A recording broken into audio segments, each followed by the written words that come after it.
Le Bluetooth, c'est un système de communication sans fil pour les appareils électroniques. Il est reconnaissable à ce petit logo bleu. Le Bluetooth permet de remplacer une connexion par câble entre deux équipements situés très près l'un de l'autre et qui n'ont pas besoin d'un gros débit de connexion. Par exemple, pour relier un smartphone à un casque audio ou une enceinte, pour raccorder une souris ou un clavier à un ordinateur ou encore pour faire communiquer ensemble des objets connectés comme une smartwatch ou un capteur cardiaque. Contrairement à une télécommande infrarouge qui utilise la lumière, le Bluetooth, lui, se sert des ondes. Donc il n'est pas directionnel, pas besoin de le pointer dans une direction pour que ça marche. Le Bluetooth, d'où ça vient? C'est un mot qui veut dire dent bleue en anglais. C'est une référence à un roi danois, Harald à la dent bleue, le père de l'unification entre le Danemark et la Norvège. La norme Bluetooth a été initiée en 1994 par le fabricant de téléphones mobiles suédois Ericsson.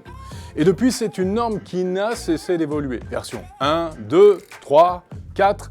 À chaque fois, elle s'améliore, meilleure portée, meilleure bande passante. Par exemple, le Bluetooth A2DP permet de faire passer du son stéréo de bonne qualité, ce qui n'était pas le cas au début.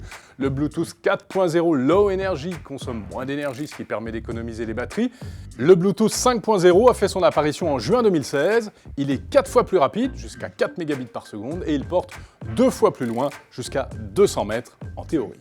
Contrairement au Wi-Fi, le Bluetooth a une puissance d'émission très faible et un débit très limité. Alors c'est pas l'idéal pour établir une connexion Internet par exemple, même si c'est possible. Pour fonctionner en Bluetooth, deux appareils doivent d'abord être appairés une première fois, il faut les marier